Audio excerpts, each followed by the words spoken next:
preservation of and increased access to the 92nd Street Y Humanities Audio Archives is generously funded by the National Endowment for the Humanities.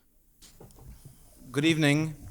Once again, I want to welcome you to both the 92nd Street Y and the second evening of the retribalization of the Jews, our annual jointly presented series presented by the 92nd Street Y and the Radius Institute.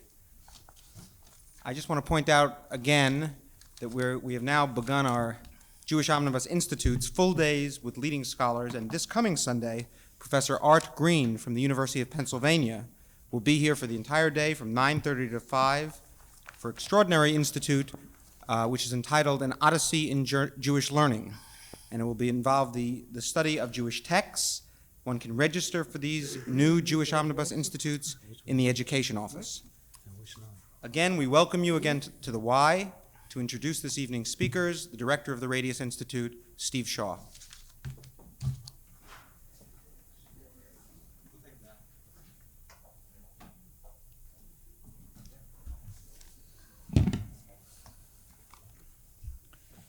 Those of you who read Thursday's New York Times saw the issues that were dealt with last week, how chosen are the Jews, framed rather graphically.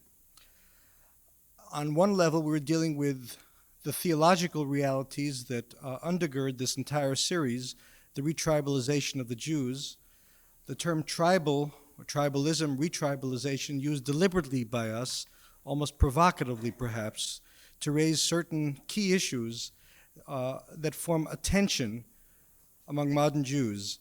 Tonight, these issues will be dealt with from their sociological, psychological, and political dimensions by two seminal thinkers who have framed the issues on a national level.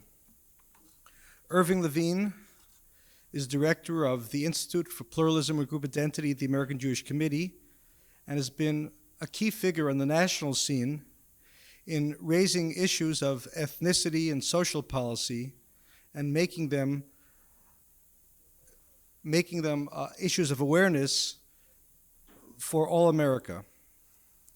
Irving is also president of the Radius Institute and right now is heavily engaged in issues about the psychological health of individuals and group identity, particularly family therapy and ethnicity and something called ethnotherapy. With Irving is Harold Isaacs, one of the outstanding scholars in the field of group identity and ethnicity. His book, The Idols of the Tribe, is a classic in the field, has written frequently for many journals, including Commentary. Professor Isaacs is Professor Emeritus of Political Science at MIT, and just told us before during our dinner before this session that half of his career was spent as a journalist. It happens that his son-in-law covers Israel affairs for the New York Times in Jerusalem, Harold Shipler, and David Shipler, and part of tonight's discussion will certainly revolve around how Israel fits into this dialectic of the universal in particular in the Jewish tradition. And finally, our moderator, Samuel Norich, a sociologist, a member of the Radius Fellowship, who is now executive director of the YIVO Institute for Jewish Research. I'd like to call upon Sam to introduce our subject.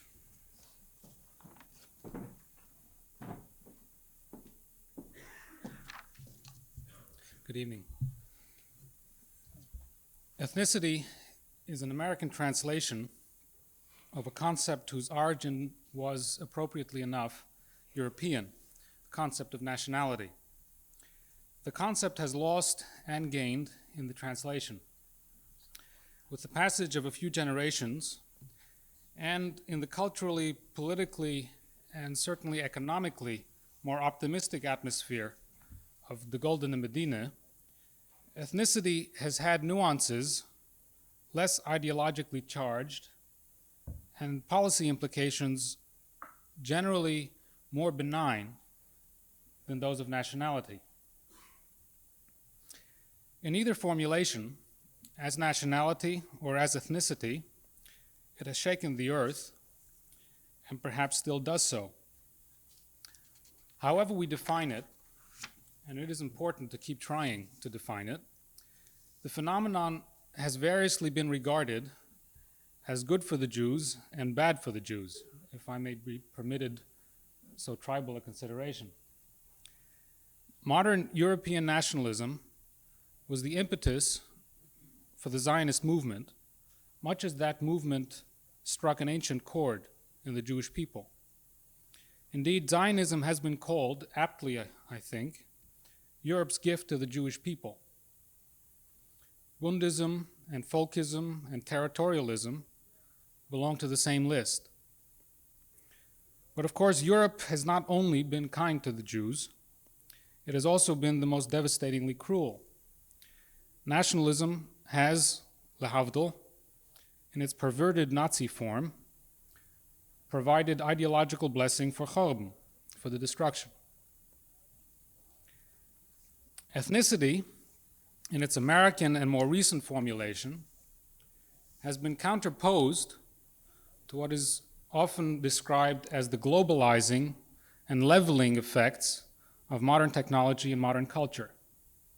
And ethnicity in this context has been seen as a last, perhaps the last remaining vestige of an authentic origin, of an authentic necessity. In a society in which you can be whatever you want, what must you be? The recognition of that necessity has been regarded as liberating. Nevertheless, questions about its place in contemporary society remain, particularly its place in the public domain, in the rule of law, and in the status of individuals and groups. What right have I as a Jew? What right have I as an individual?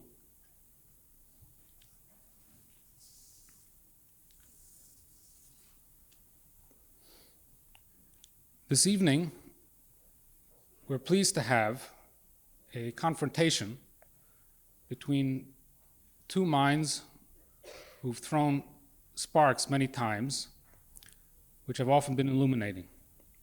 I expect this one will be as well. Let me ask for our first speaker, Irving M. Levine.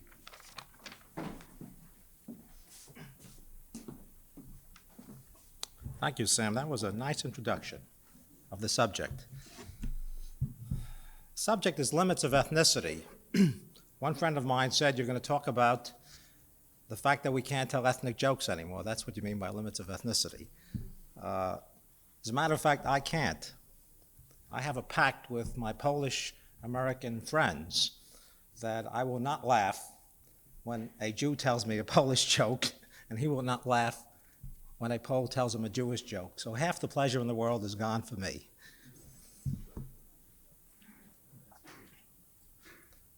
Let me see if I can date my contribution to this discussion to the American situation in the past 15 years. That's actually when I entered this issue on a national scene, organized the National Project on Ethnic America in June 1968 by calling together a group of experts and ethnic leaders and scholars at the Fordham Conference on Ethnic America in June of 1968. Since that time, that conference has been noted as sort of the beginning of the new pluralism or new ethnicity movement. So even the word ethnicity was not frequently used before 1968. That even surprised me. We didn't invent it, but it was not a big word. Pluralism had been in the vocabulary for many years, but the description of the new ethnicity and the new pluralism came sort of together. And ethnicity is a difficult word, and it needs some definition. Let me read to you what the best definition and the shortest definition that I've been able to find that sort of describes the word. This comes from Otto Feinstein, who is an ethnic expert at Wayne State University. Ethnicity means peoplehood, a sense of commonality or community derived from networks of family relations which have over a number of generations been the carriers of common experiences. Ethnicity, in short, means the culture of people and is thus critical for values, attitudes, perceptions, needs, mode of expression, behavior, and identity. That's a lot. The new pluralism, if I can define that further, really came right after the black movement. The 1960s really characterized by what I would call black populism, the rising of the black masses and the pushing onto the national agenda of long held back social justice issues that would derive from the subconditions of the Negroes and blacks in American life.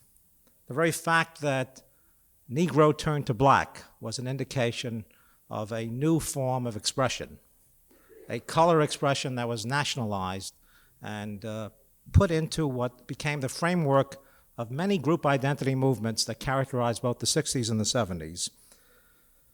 But the new ethnicity and the new pluralism really signaled the rise or the re-rise of white ethnic groups in American life. Groups characterized by the Jews, the Poles, the Italians, the Irish, etc. The Jews we knew were not dormant, but the other groups were a surprise to many Americans. There was a feeling that they had had their day, they were really on their way to assimilation, and it was a sort of a strange kind of a copycat phenomena, many thought, and still some experts believe nothing really happened, that it was just a sort of a quick kind of a stir with no substance. But take it from me, there is some substance in the rise of white ethnicity in American life and the need for identification and identity. And so there was an end of the black-white dichotomy that began to emerge in the 70s. That is, we no longer even looked at minority group factors only from the black point of view. We began to say black and other non-whites. Then we quickly began to add the term white ethnics. So really, and you put Jews in there, and Jews were often characterized as white ethnics and sometimes separate from white ethnics, the white ethnics being seen as mostly Catholic ethnics. So you had that construct, blacks, other non-whites, white ethnics, Jews, a large group. Some of us have estimated that just those groupings alone made up 100 million Americans. That's a lot of Americans who were still on an identity trip, or who still didn't feel comfortable enough with their identity to be mainstream only. Something else is characterized by the new ethnicity and the new pluralism, because the term that was used earlier was called cultural pluralism. Now we're talking about something beyond cultural pluralism. We're talking about the conscious use of group power and the conscious acceptance by the society, no matter how reluctantly, that group power is at least a little bit legitimate. That there is such a thing as negotiations carried on for individuals by their group associations. And it was made very clear by the so-called group power movements of the 60s and 70s that this was serious.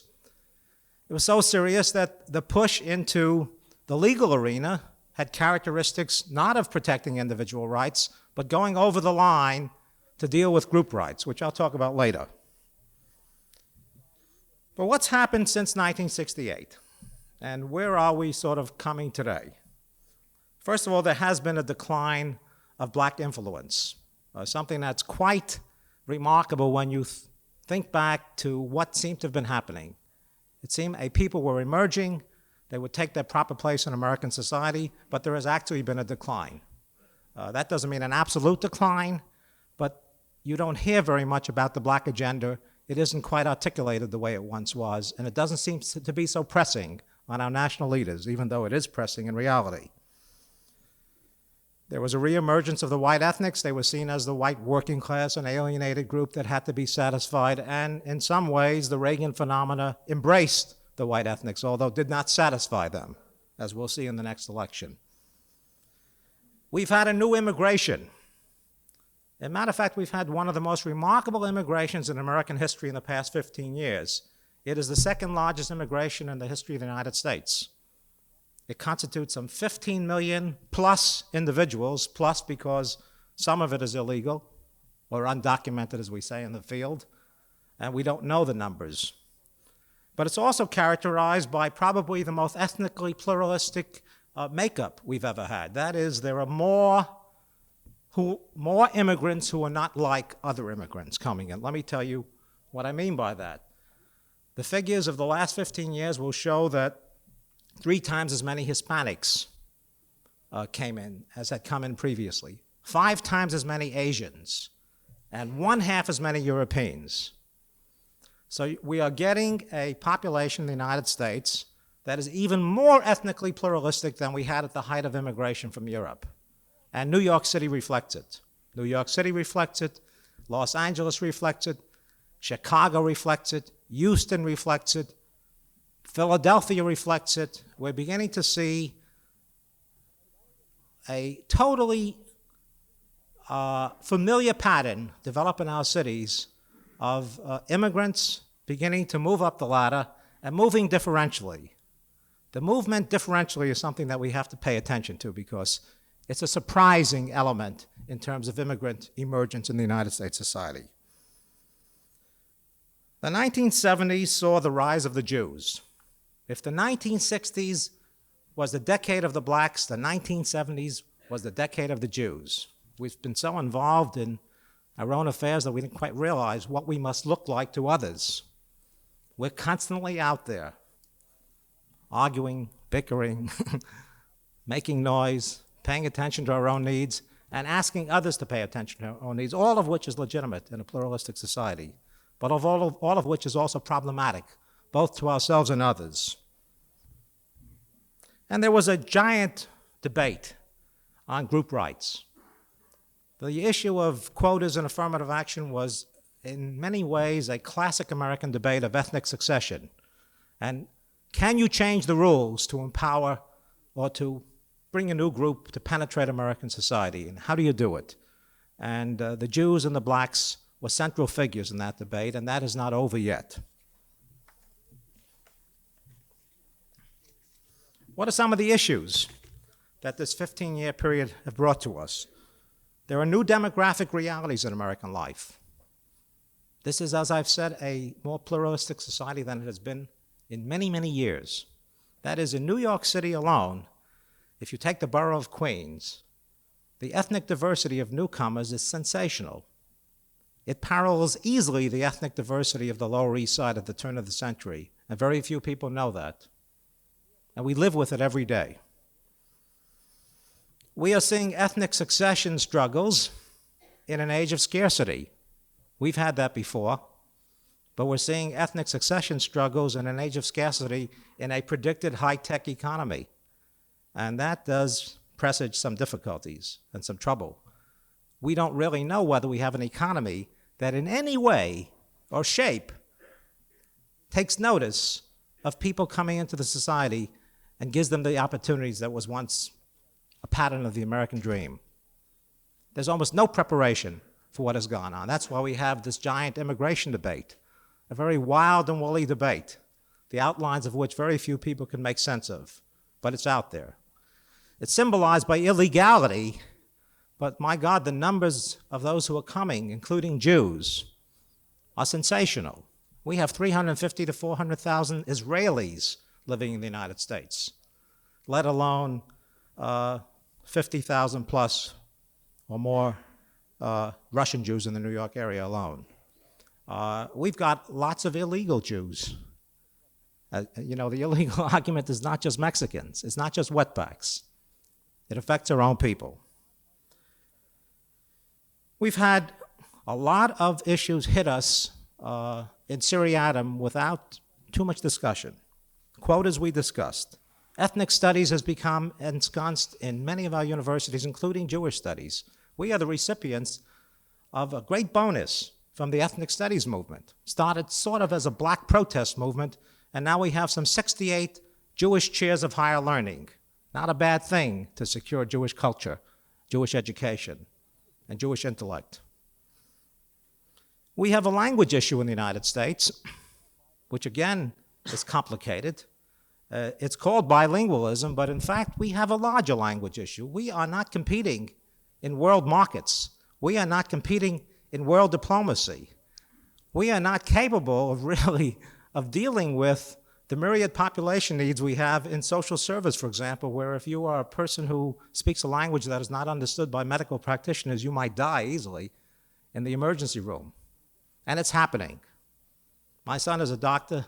He whispers things to me. He says, "Dad, get those language banks going in our hospitals. We need them desperately."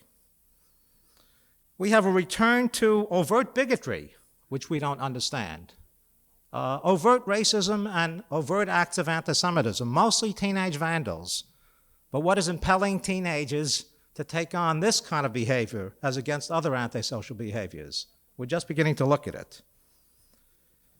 We have some positive elements. I think that the field of psychology, my colleague Joe Giordano, who's in the audience, has done some monumental work in studying the field of the psychology of group identity, including Jewish identity. What is it about one's basic group identity, which Harold Isaacs will speak about, that creates the kind of a condition in terms of your behavior that will allow you to develop the proper self-esteem? And how do you get in contact with your group identity, as well as other aspects of yourself? How basic is ethnicity to personality development? How strong is your culture in shaping you? What other forces are equally as important, if any? And what do you do, even in therapy? I mean, if you're in therapy, is your therapist trained to identify clearly what is a personality or an idiosyncratic behavior on your part, or whether you're really acting out as a good Jew or a good Italian or an Irishman? These are crucial questions that are emerging from all of the new studies that have developed because of the new ethnicity. And the whole issue of cultural systems in America. I mean, we're not blind. We see uneven development. And we see the Korean greengrocers seem to merge very rapidly into the mini economies of our cities, and we see groups moving up unevenly. Are certain groups more fit? Are they more intelligent? Or are they better suited to an urban society? Do they have a stronger infrastructure? Does the community move them in ways which guarantee a minimum of success and a minimum of economic support? Are they raised by mothers who nurture them in a particular way and fathers who care for them in a certain way so that they have a high correlation with formal educational learning? Why do we have these differences? In an egalitarian mode, which we all grew up in, we didn't even want to raise these questions. They're embarrassing questions. They seem to be almost racist questions, but they are not. They're very, very important questions in dealing with social policy. We're talking about being more fine-tuned in handling problems that individuals of groups bring to us. We're not going to really be fine-tuned unless we understand the informal cultural systems of various groups, how they behave, how they develop, and what kind of a fill-ins are needed by social policy.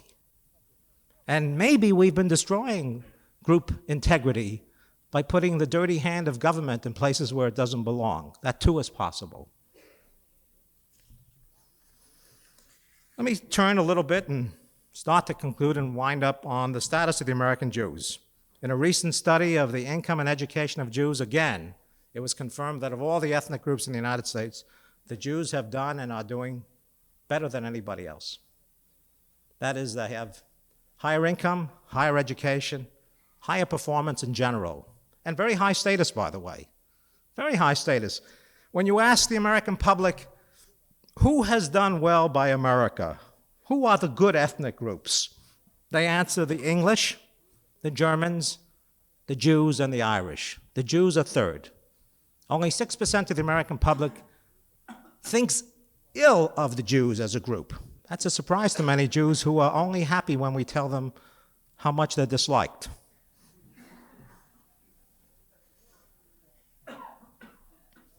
So we're on the pecking order pretty high up, although there are some signs of decline. In California, for example, the kids that are achieving the best in school today are no longer the Jewish kids, they are the Chinese and the Japanese, so watch out.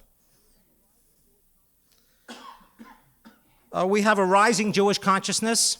There's no question about that. There is a big Jewish identity movement in America, but it's much smaller than the intermarriage movement and what you might say is rushing assimilation. We've made many suburban stumbles. Many suburban stumbles. The move to suburbia was not all that great for us. We've lost a lot of vitality. We've gained institutions, but we've lost vitality. We've also lost a family life that was tied to ethnic neighborhoods that we don't quite know how to put together again. It's very difficult. And these are losses, and we're going to have to work on these problems.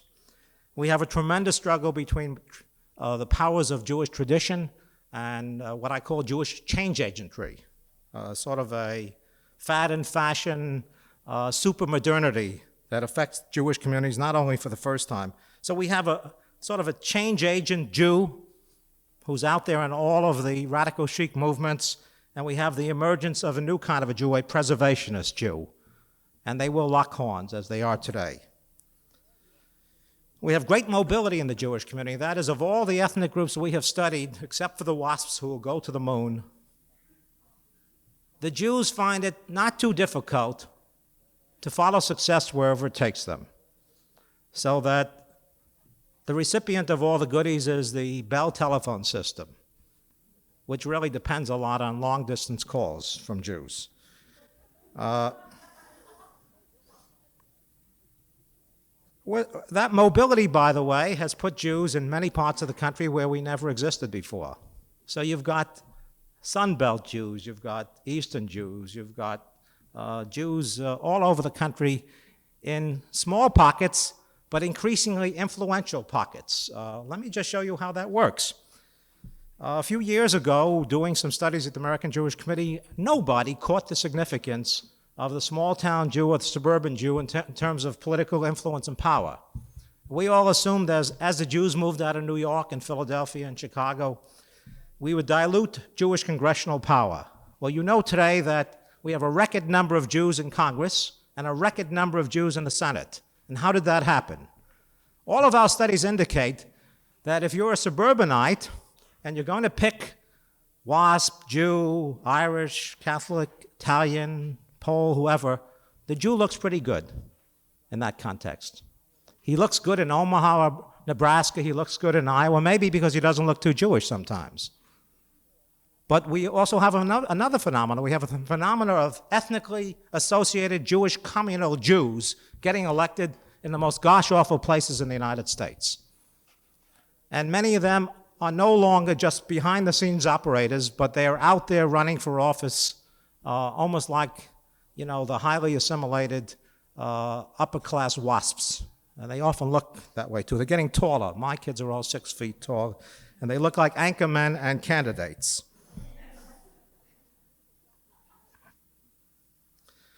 The Jews are suffering a little bit, not as much as other groups, but enough to feel the pain during Reaganomics. But those of us who are looking at how quickly Jews adapt and have adapted in the past realize that they will soon, if not now, be the high-tech people, even the high social tech people. That is, there will be a high social tech fields that were academic fields that were mental health fields, some of the softer fields will soon become hard because it's necessary to make a buck. And the Jews are very much in the meritocracy. They lead the meritocracy. They have much influence and a little power. The difference between influence is when you have influence, you have to go to the man. When you have power, you are the man, or woman as it be. And the Jews have never been the man. They used to have to go to the man. Today, they are presenting themselves in all kinds of places in the society as really individuals who have more than influence. Not enough power to beat their opponents on AWACS, but to give them a tough tussle. We have a fear of anti-Semitism in this country. Some of it is well-founded, but a lot of it really is a projection of our own insecurities. I don't want to downgrade anti-Semitism. I've been out in the suburbs dealing with some of the vandalism, and I find it quite serious and disturbing. But one of the interesting things about some recent studies indicates that the American public, on a study, this is a survey study, you can take it seriously or not, questions are always in doubt, is that less people are anti-Semitic than they have ever been before in the United States society. Doesn't seem to cotton up to some of the events, but that's what the survey says. Maybe that's not right, but I'll tell you what's very funny about it. On every single question, Jews skewed 45% away from the norm in estimating how anti-Semitic the non-Jews were. That is, Jews always thought that everybody was 45% more anti-Semitic in every question than they actually were. That raises some questions about our perceptions, our sense of security, our feeling of who we are and how we belong. And in some ways, it really affects our strategy. We probably will not have an adequate strategy about anti-Semitism unless we first study why we have these feelings. We may be right, by the way. There's a good chance we're right and the people doing the studies are wrong, but we'd better find out why it comes out so different. Let me complete a little that I'm saying by indicating that I think that there are some advice for Jews at this particular point. I think that ethnicity is good, and I've been a strong advocate of it, and we'll get some arguments about that. It's because it's also bad, you know. Ethnicity is selfhood, ethnicity is art, ethnicity is expression, ethnicity is peoplehood, but ethnicity is ethnocentrism, ethnicity is hate, ethnicity is poison, ethnicity is others. So you have the yin and the yang, and we will live with that forever, I say, as long as we espouse the fact that we are a people. And if we espouse the fact that we are a people, we must be conscious of the fact that others will espouse the fact that they too are peoples. So we're going to have to relate to others who also take on a tone that is more our own, but more theirs than we want to admit. In order to deal with these issues, I want to throw out some possible ways of looking at this jumble. First of all, the Jewish position in America is no longer automatically secure from one side of the political spectrum. I have to say that regrettably because I'm a left liberal, but I must admit to you that the Jews are by very nature of American society a centrist group. But being a centrist group, I hope that they will become a progressive centrist group, but I know that they will not listen to me. So we hope that they hang around the center at least. And they must practice more than any other group the art and science of coalition building. If there's anything we know about the ethnic movement, it is that as we particularize groups, they are not as large as white and black. They become smaller groups, and in that sense, the Jews are twice as big as the Episcopalians. We have 6, they have 3 million. That's one of the positive aspects of ethnicity. Here are some rules. Jews must be for themselves, but for others. They must work with Jews, they must work with others. They must engage in ethnic bargaining. They must understand trade-offs. They must ask, what's your agenda? As well as tell what they think and what they want. They must respect. They must cultivate friends, make less enemies, practice ethnic statesmanship. They must insist on the corporate nature of Jewish people, but they must defend the rights of individuals and protect individual rights. They must have compassion for the poor, make alliances in the middle, have respect but not awe for the powerful, strong opposition by Jews to the oppressors of the reactionary left and the right, a reverence for diversity, and strong advocacy and defense of the Jewish interest. In that sense, ethnicity will be positive and not turn poisonous. Thank you.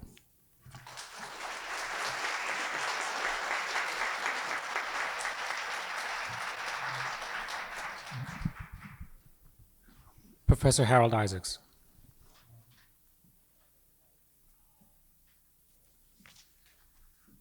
I have to confess that I interpreted the title of this exchange when I accepted the invitation to be here tonight to be dealing with what seemed in my mind quite another set of aspects of this matter, of everything that gets evoked by the phrase, the retribalization of the Jews. The matters of which Irving spoke, and there's much in it that over the years we have debated on other platforms,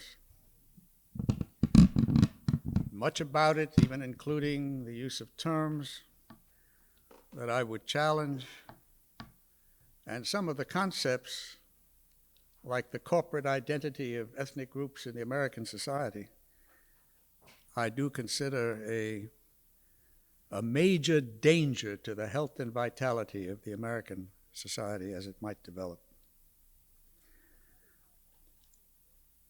But it's really not in my mind to engage here in that kind of an exchange,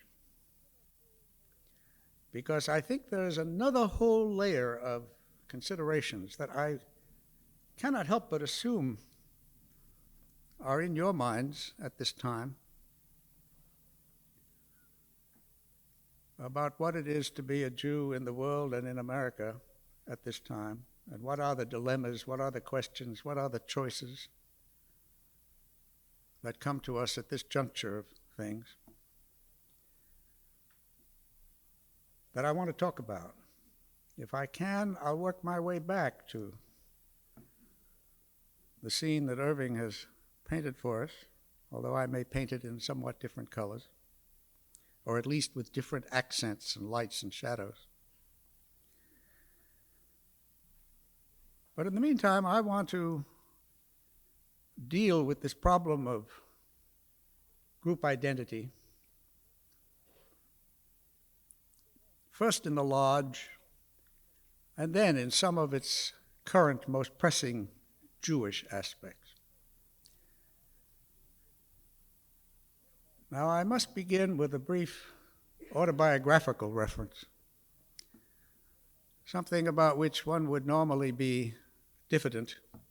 Could you turn out that light, please? Is that Chuck? Yeah. This light is driving me out of my mind. My friend, can you turn that light off? This light up here.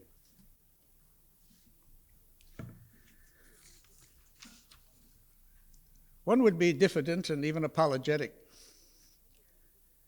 but not here, not on this subject,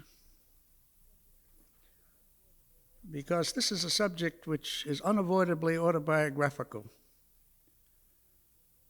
for every Jew, certainly for everyone in this room who comes here as a Jew with some set of feelings, notions, questions in his mind about just where that locates him in the scheme of things now.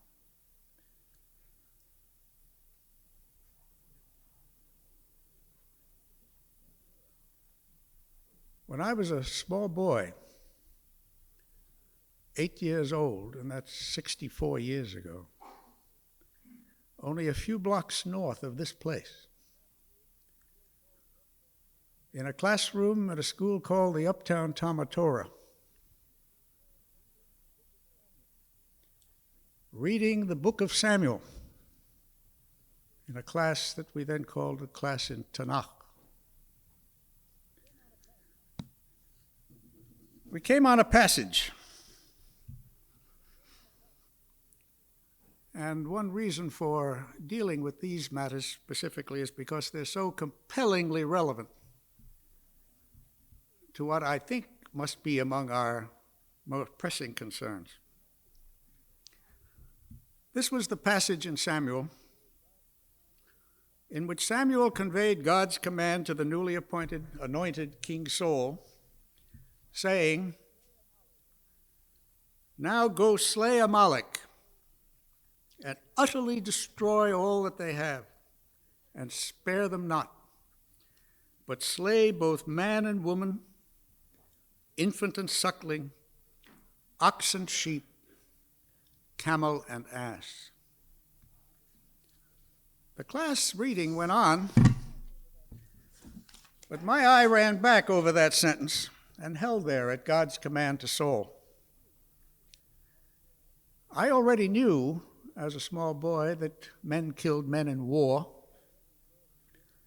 not only from what I'd already read in books, but because even then, from the immediate reality of the war in Europe, and the even closer reality of the fact that members of my family were candidates for the casualty lists that appeared in the newspapers every day.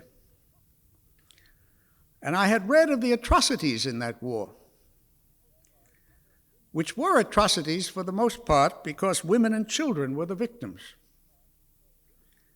My hand went up. Why, I asked, did God command Saul to kill the women, the children, and even the animals? It was a big why. The biggest why I'm sure I had asked in my life so far. I don't remember what the teacher answered, only that I asked my question and that I came away unsatisfied. Not really aware that in that moment, in that classroom, I had, for the first time in my young life, examined critically something I'd read in the Bible, and what is more, on moral grounds.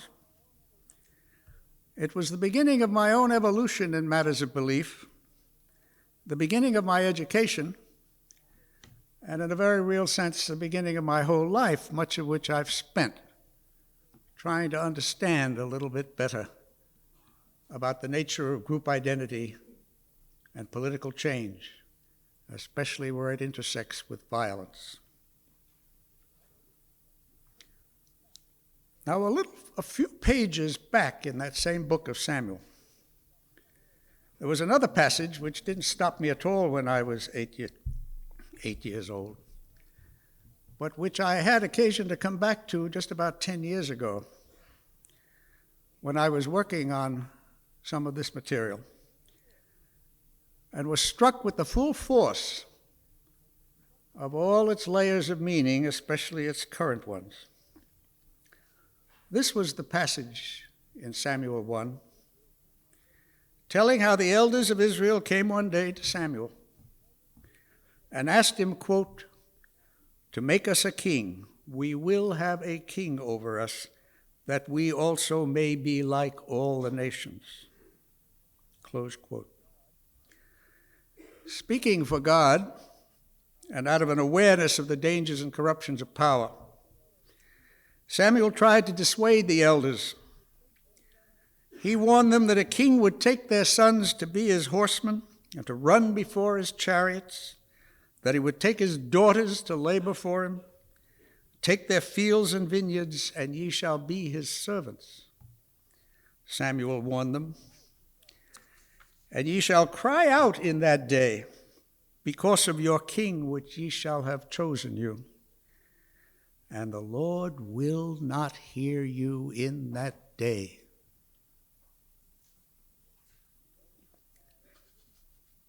The elders replied, "Nay, but we will have a king over us, that we also may be like all the nations." And the Lord said to Samuel, always being permissive to his sinning chosen people, "Hearken unto their voice, and make them a king." So Saul became the first king of Israel, went on to slay the Amalekites, and put Israel on its way to becoming a nation like all the nations. Taken together with the business of being the chosen people of God, this can be seen perhaps as part of the beginning of the onset of that contradiction between the unique and the universal, which has haunted Jewish history ever since, and never more so than it does today. Now, I thought it would be useful to try to sketch some of the larger context in which this is taking place. Jews, heaven knows, have a remarkable uniqueness, but they're not all that unique. The Jewish experience of this time is part of a massive experience across the entire globe, in which peoples of myriad kinds many of whom, incidentally, also have myths in which they think of themselves as the chosen.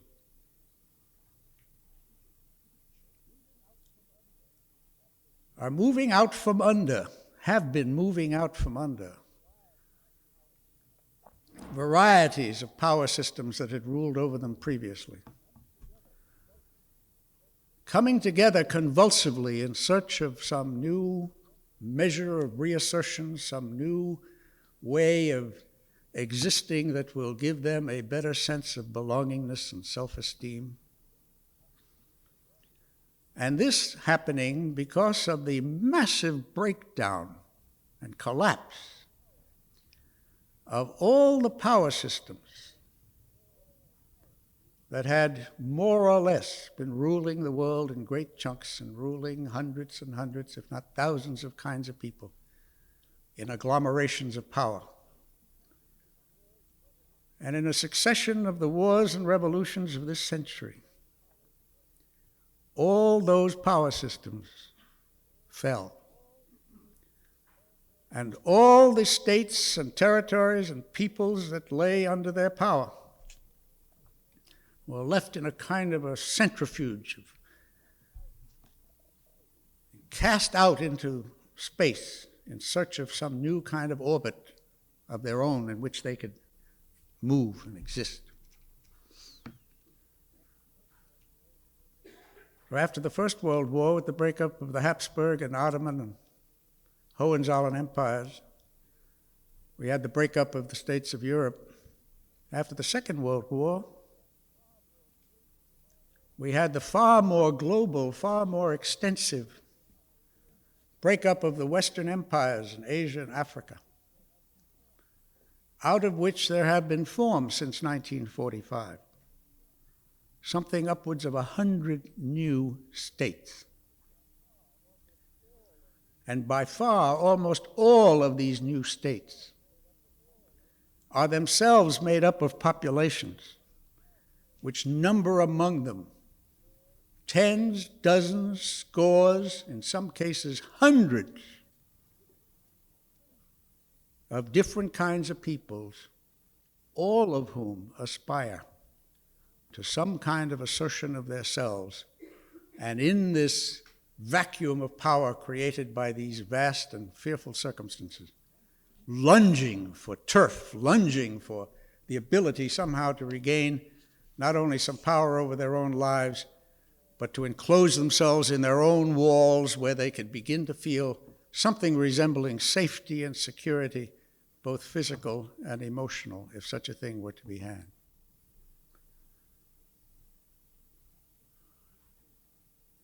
Now, this kind of history is not new.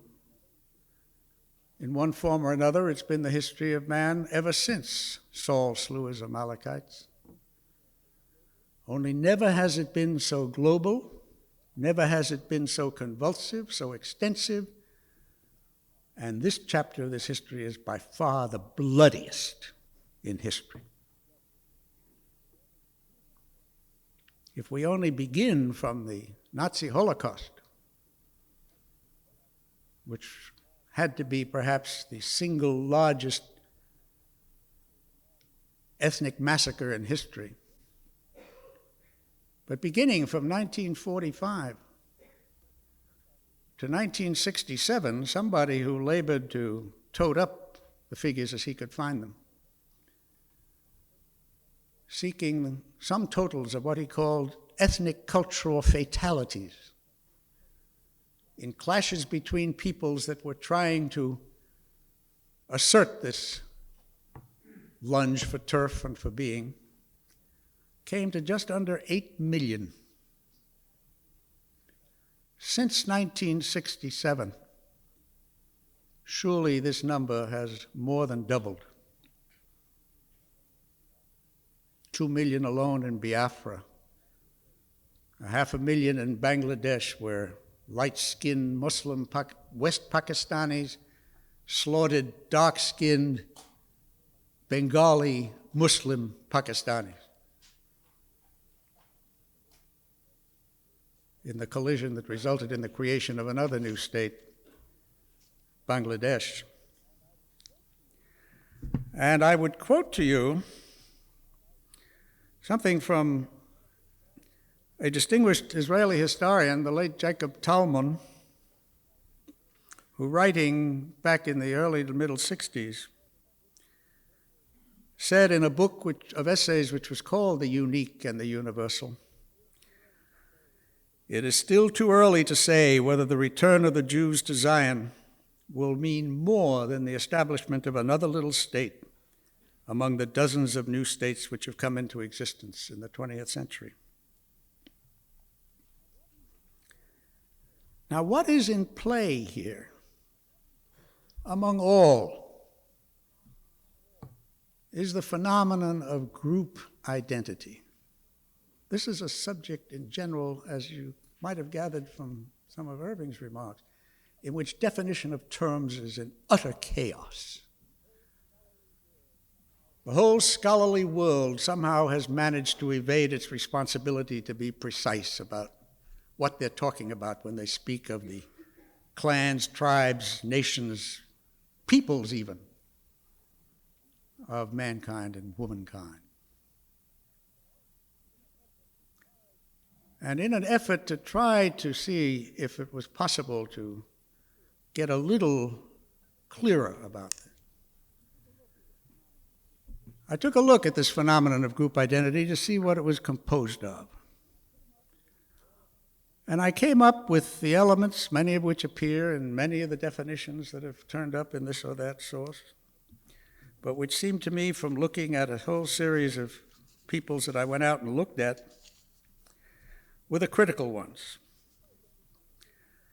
Group identity is a combination, and every mother's child has it, one form in one way or another, of the elements of physical characteristics, language, history and origins, religion, and nationality. And what I asked you to try to visualize is a cluster of these things. That to begin with, every baby born is endowed with from the moment of his birth by the chance of what family, in what time, in what place, under what circumstances he is born.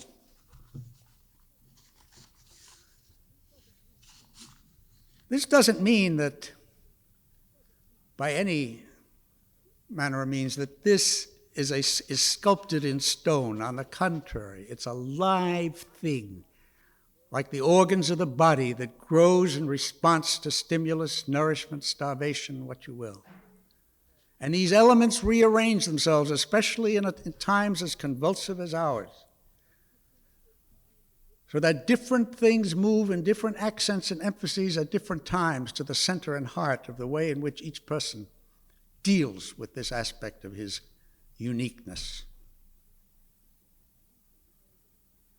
And these can be very different.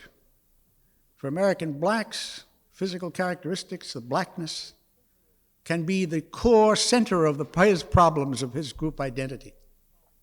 For the African black, it can be his particular tribal association that can be the core and center of what moves him and will bring him to function.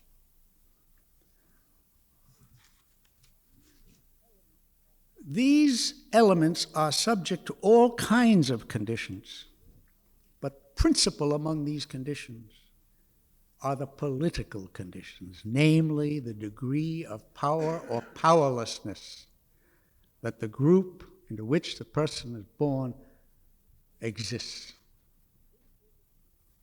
And this, over time, has determined much of the history of how we have, in all our kinds of, have some meaning.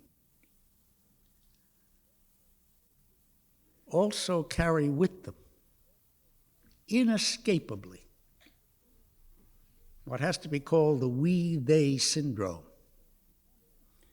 Because remember that this group identity, as I've described it, is there and has such survival power and keeps jutting out of rocks in the most arid climes, politically and historically, because it meets deep human needs of belongingness, and self-esteem, of answers to the mysteries of life, of where I came from and where I'm going.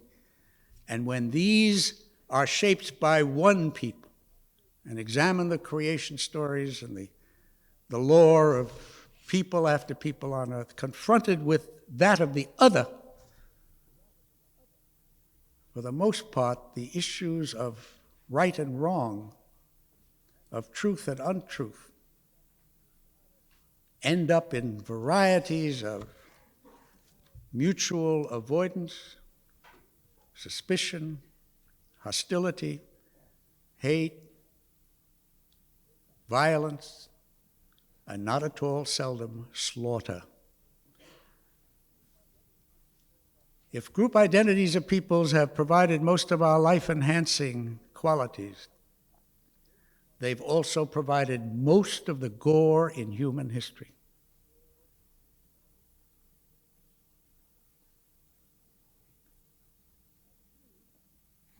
Now, the Jews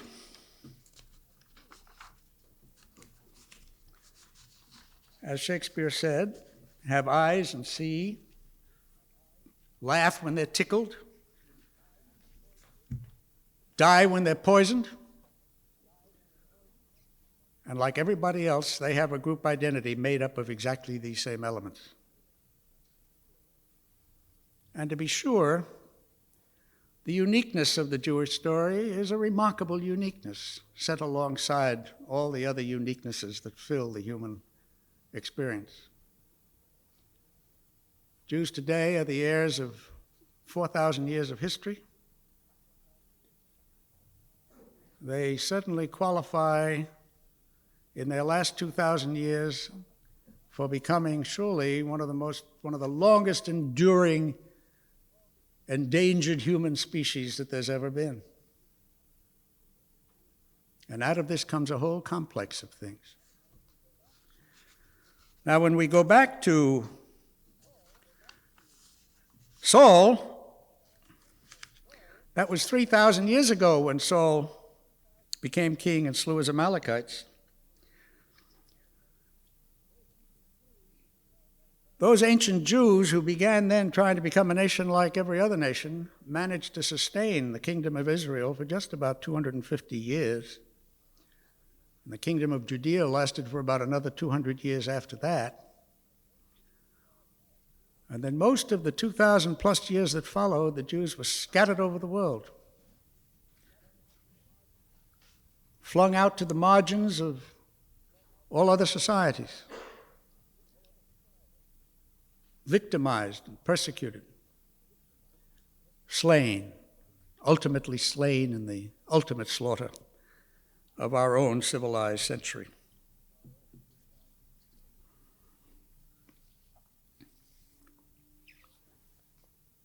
I really don't want to hog this time, but let me use the rest of my time just to dwell a little bit on the elements of the Jewish group identity.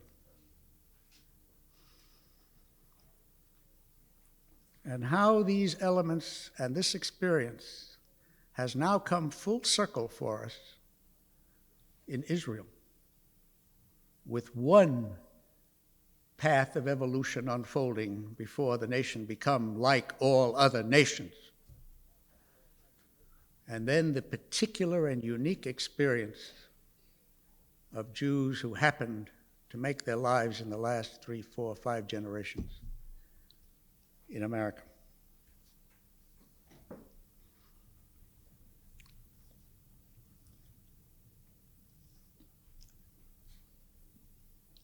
No, obviously I won't be able to do all that. So let me make a jump and say that when we came full circle and Jews regained state power in Israel as part of this general convulsion that I've been describing,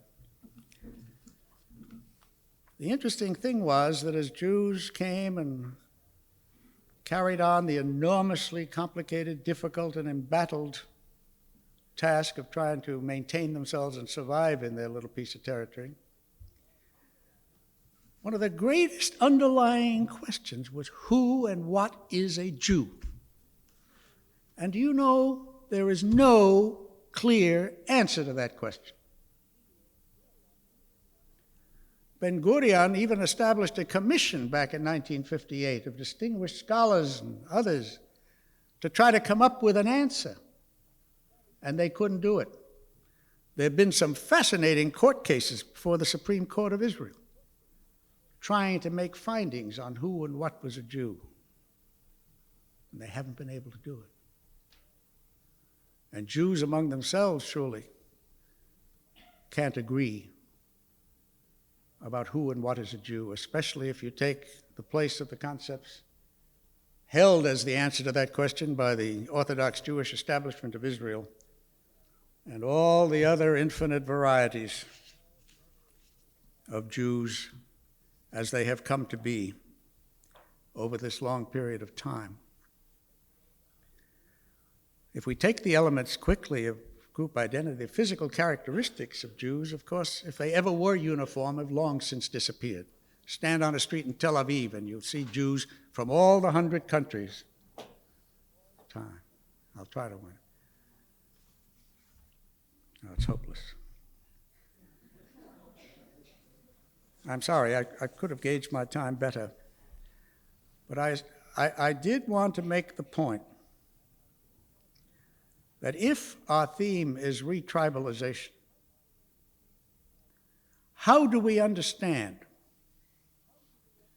the fact that becoming again a state in Israel, whose function is to have the force with which to maintain itself, as indeed is the function of every state, that Jews, having been powerless for 2,000 years, now have power. And the relentless logic of power and force asserts itself. And power in defense becomes power in offense becomes power in occupation becomes power that is corrupt. How do we deal with this as it unfolds before us, before our very eyes now, in the evolution of Israel?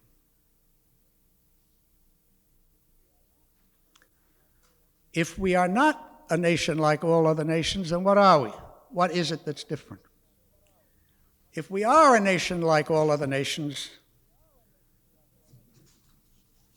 then in a sense, a lot becomes irrelevant. Let me quote from Talmud again. And he's writing, I remind you, in the middle 60s, when the issue was only the settlements policy in the West Bank.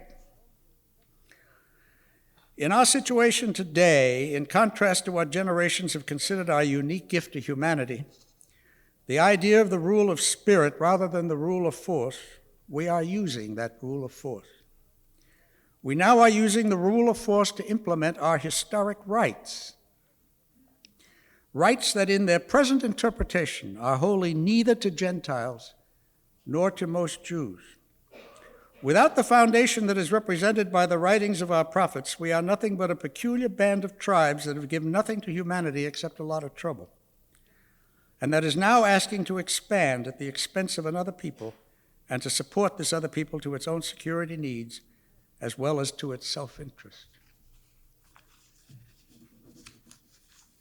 I'll have to stop there. My chairman has declared it time, and only hope that your questions will enable me to enlarge on some of these considerations.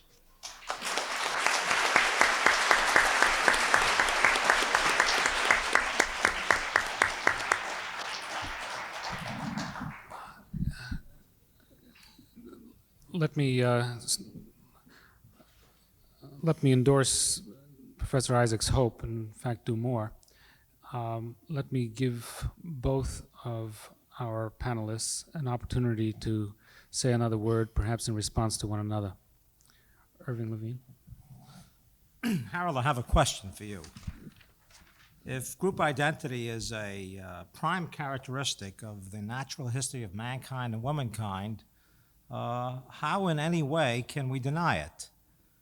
And if in not denying it, some of these evils emerge, are there no limits on these evils? You assume that there is a one-way ticket to hell, in terms of the use of group identity, and I assume that there is no way of dealing with this except to accept the fact that it is real, it is constant, it is the basis of the way in which human beings behave, strong biological factors involved as well, and that the real problem of humankind is false universalism that doesn't put enough attention on taming some of the evils of group identity. Well, as the man said, I'm glad you asked me that question. Obviously, it's absurd to deny these realities. These are the realities of the human story. And the overwhelming evidence of all human history is so far that what all peoples gain from what they can make out of their sense of themselves and their histories and their religions and their nationality have been badly outweighed by the minuses of the collisions and conflicts that these create with others. So the problem has become, and men of many kinds have been trying for many generations to see if they could find out how a politics could be conceived in which it would be possible to maintain the pluses, the life-enhancing pluses of these characteristics, and somehow keep in check the life-destroying minuses. Now, this was done for centuries at a time by big imperial power systems. One or two groups putting themselves on top, keeping all the others in thrall by one means or another, force, psychological and cultural enslavement. These are what have blown apart. And this really enables me at least to suggest the way in which one could come back to the uniqueness of the American experience in this universal mess. Because also, out of the Western European Enlightenment came the idea of a democratic, open, secular politics. And while Europe made a bloody hash out of that, when it was transplanted to this continent, there was set up a democratic polity whose ethos was that all kinds of people, with all their particularities, were to exist in this polity sharing common rights and free to develop in all areas in which they live outside the political arena. Now, mind you, this was a system that was flawed and, in fact, deeply bloodied at the beginning by its housing of slavery. And in the succession of peoples that have come to this country, heaven knows the American experience has been one of bigotry and violence. But the fact remains that this ethos remains unique. And if that catalog of where the Jews have finally made it to, and they've only made it there in the last 35 years, because America itself was not exempt from this worldwide convulsion and rearrangement of group relations, is because this ethos is there waiting to be realized. And the changes in this society have made changes in Jews as well as changes in all the other groups that make up this society so far. And somewhere in here lies the fragile chance that the human story can somehow be told in a different way, if some such politics could really be made to work. I'll have to leave that there. You've been extraordinarily patient. And with Irving's permission, I'd like to throw it open to the audience. Please state your question shortly. I'll repeat it so that everyone can hear it. Yes, ma'am. Would you please stand? I'm very troubled by the correlation between separate group identities and almost a necessary result of wars and hatred out of it. It's true, as you stated, that the number of people who have been killed recently has been tremendous compared to times before, possibly due to the kind of technology that allows death on much larger scales than before. But for example, an enormous amount of slaughter inside Russia by Stalin didn't kill outsiders, he killed his own. And so what I'm wondering about is whether it isn't necessary to investigate the enmity on the basis of other than they are different. And whereas I have no answer, nevertheless, two things occur. One is that the American experience had the enormous good fortune of allowing a great number of varied people, not necessarily to compete for a very scarce piece of bread, but because, there was enough to make something out of living for a large number of people of various kinds. And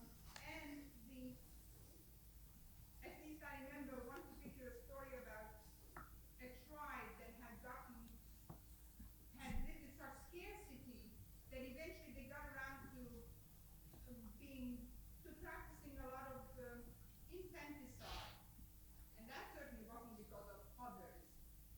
So that is basically the question as to that kind of separation perhaps between individuality and automatic hatred resulting out of it. Before this goes on, I have to repeat it for the tape. This is going to be preserved. And I'm afraid you've made it difficult for me. I think, if I may, I think the point that you've made is that it's not simply intergroup contact and hostility that's led to bloody violence, but that there has been violence within groups as well. And isn't it necessary in our consideration of these issues to focus also on the hostility, the violence, the slaughter that could occur within a homogeneous group? I want to entertain another question. Sum it up is that is there really such a correlation, such an absolute result where if there is ethnic separatism that necessarily hate flows out of that? In other words, I question that as a basic relationship, as a necessary basic relationship. Let me tackle that one.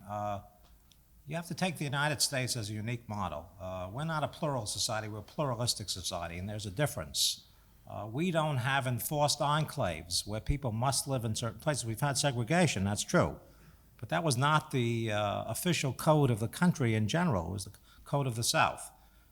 We're beyond that at this point. You have a society where there's a proper mix, in my opinion, between corporate nature of groups and non-official status of groups. I think that's where Harold misunderstood me.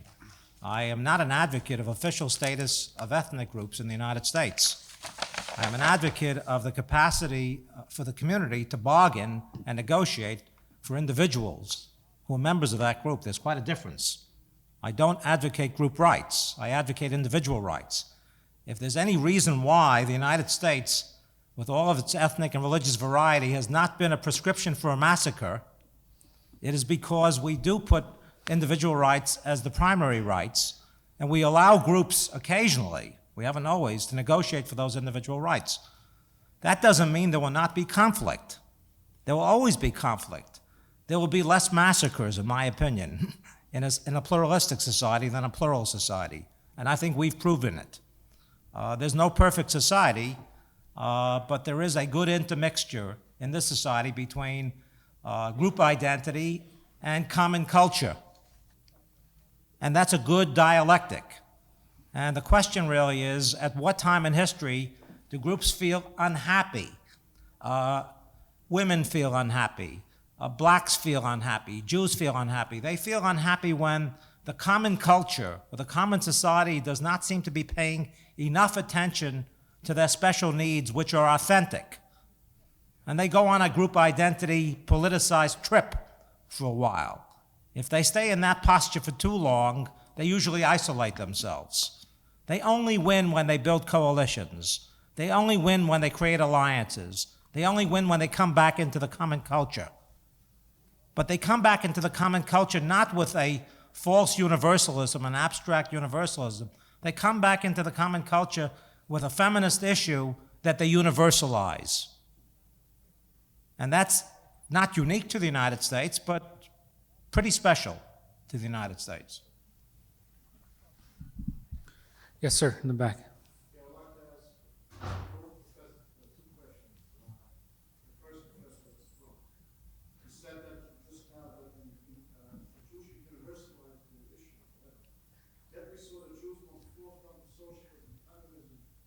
Socialism is not a good idea of bringing together people and everything. And people had a lot of dreams in their young years as far as that is concerned. That was a great deal. That was like Dr. Isaac's question. The way I got from him was that he viewed Israel in negative terms. Now, what is Israel supposed to do? Israel is got to fight for survival for 100 million against 100 million Arabs. What are they supposed to do? Of course, Israel did not stress universal point of view. Question to Harold Isaacs is, what is Israel supposed to do in view of its fragile existence, endangered existence? Professor Isaacs? Well, obviously, there's no simple answer to that either, any more than there is to any of these riddles and dilemmas. Israel was created out of a set of circumstances in which Jews sought their survival on this piece of ground. And they've been engaged desperately in trying to defend their right to survival on that ground. The nature of the question has now shifted, however. In the recent evolution of Israel, the issue has not been persuasively survival. Nobody, seriously, except possibly Menachem Begin, would argue that the issue of Israel's survival was involved in the recent form of the use of force in Israel. The question of the West Bank is another one of those sort of impossibly knotty questions between those who interpret the West Bank as vital to Israel's survival and those who would argue, say, yes, but we're not going to assure our survival by remaining indefinitely an occupying force ruling over 1 million hostile Arabs. So some other way must be found to try, with whatever risks, to bring about that end. These are not simple questions, and anybody would be a fool who thought he had a doctrinaire or simple answer to it. Let me ask a follow-up question to that. The way you described Israel's situation, it seemed a fairly tragic portrayal. That is, the portrayal of a tragic road. Israel acting out the very human desire for a piece of territory, for land, for its own sovereign existence, and leading, as it seemed, to a repeat of bloody histories. Your assessment of the United States seems different. The same kinds of group processes, admittedly without a confrontation of sovereign entities within the United States, but still, the same kinds of group processes are leading to the hope, at least, the possibility, at least, of some kind of a modus vivendi. Do you see institutional bases in Israel which could lead to the same kind of a peaceful resolution, or at least the hope that there will be a peaceful resolution? Institutional bases of a cultural or a political sort? Well, I think trying directly to compare the situation and outlook for Israel with the situation and outlook for the United States presents certain difficulties. Nobody can be in the prediction business in politics. If one thinks of all the events of this century, it would be, to say, including the emergence of the State of Israel, nobody would have predicted in any particular way most of the things that have actually happened, certainly not in their particulars. There is one parallel I think I could draw legitimately, a broad one. In one way, the same kind of dilemma poses itself to Americans and the holders of the American ethos that poses itself to Jews, and however they can define the Jewish ethos and the ethos of Israel. Just as it's possible to say, survival of Israel, yes, but survival of what? Requires definition. It requires some kind of defined vision, which is not present. And if it does mean a higher morality, if it does mean something other than what human beings have had as their lot to now, this had better try to be clarified and understood by those taking part in the drama. In the same way, for the American society, if survival on the great big path we're on now in this world ringed with nuclear weapons is going to be simply brute survival, if it doesn't mean that the confrontation between these superpowers is a confrontation between the idea of the democratic, open, secular, humane society and a society rooted in tyranny and destruction of the ability of human beings to develop, then survival for what? In that sense, Americans share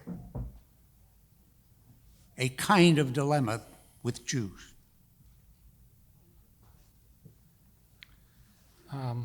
Bethany?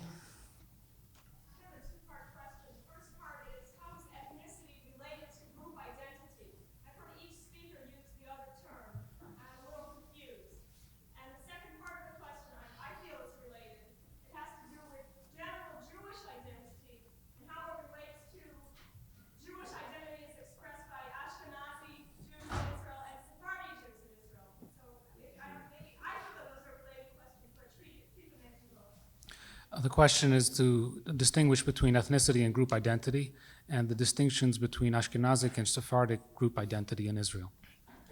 Well, ethnicity is group identity, in my opinion. I would equate the two terms. Harold may have a different point of view, but I think ethnicity as defined by myself and others, and group identity as defined by Harold, strike me as being the same thing. You're talking about who you're born to, what name you're given, what language you speak, where you're born, what culture you're born into, what nation you're born into. These are the things that Harold has defined as basic group identity. I define them as ethnicity as well. So it takes some of the tarnish off that word. You know, it's a loaded word. It's not seen yet as a proper word. It strikes people as being a separatist word, a negative word. In many ways, we have to take the negativity away from it in order to deal with it more effectively. We've been afraid of that word. We were much happier in this country being seen as part of the triple melting pot, 1/3 of the religious pie. But being Jews, we'd like to have it every which way we can possibly have it. So we're an ethnic group within a religious civilization. We'll have to live with both categories because we've defined ourselves that way, and others will define ourselves in those terms as well. It really raises another question about Israel, and I don't know if I want to get into the Sephardic Ashkenazic business. I'm not sure I'm qualified to talk about that, but this business of peoplehood, Jews in America have to take it seriously in regard to Israel. The Israeli debate is not an Israeli debate, it's a Jewish debate. And there is no way to resolve the situation in Israel, in my opinion, without a massive input of American Jewish public opinion, and not necessarily on one side or the other at this point, because where it's going to come out, we don't know. We have not yet engaged in asking the questions that Harold Isaacs is asking, which seem to lead us into a slippery slope of possible disaster. But we are intelligent people, and I think we do know the signs of imminent disaster, and we must not go. We must not listen to the siren calls, no matter how satisfying they are in terms of revenge or in terms of turf. That's where we agree, but the American public, the Jewish public, hasn't made up its mind yet to fight on this issue.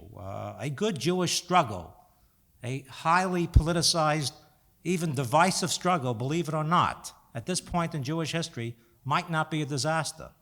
It might be illuminating and exciting and open many, many possibilities that don't seem to be possible now. And I advocate that the American Jews get off their tushies on this issue and get into the tussle. We're very, very good at it, and we ought to be able to carry it off. One last question, perhaps. Gentleman at the back. Could you please just ask one of them?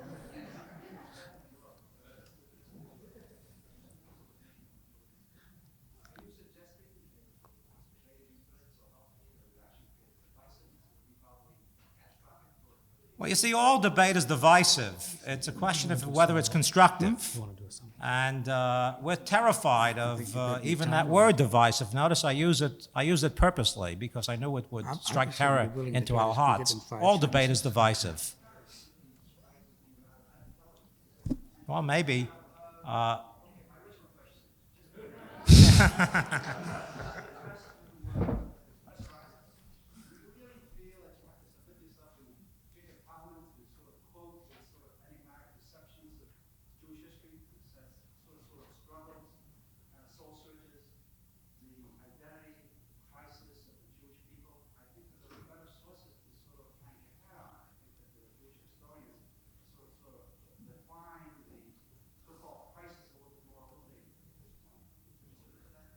Gentleman questions Professor Isaacs citing Jacob Talmon and suggests better sources. Everybody has his prophets whom he follows. Everybody reads some ads in the paper and not other ads. And in the fields of history, everybody follows his favorite homemade historian, the one who comes closest to meeting his own biases and prejudices.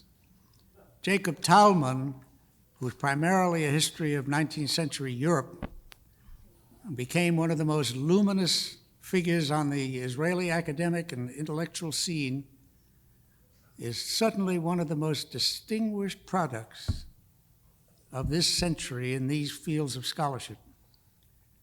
And I'm sorry if my friend is insufficiently acquainted with him and would rather go to more parochially minded historians to get his picture of what there is. I'm in favor of going to all kinds of historians because all history, my friend, is a matter of versions. Whose version? Written from what point of view? When? With what purpose in mind? And the only way we understand history is by trying to triangulate the immense variety of versions that it presents to us. We were going to have a restatement of the two versions, but time being what it is, I'm afraid we won't be able to. I'd like to thank Harold Isaacs and Irving Levine and you. The audience is invited to continue the discussion in the room adjoining over coffee and cake. You can get off your tushies if you want, as Irving Levine has said, and begin the debate. Thank you very much. Thanks for listening. For more information on the 92nd Street Y, New York, and all of our programs, please visit us at 92ny.org.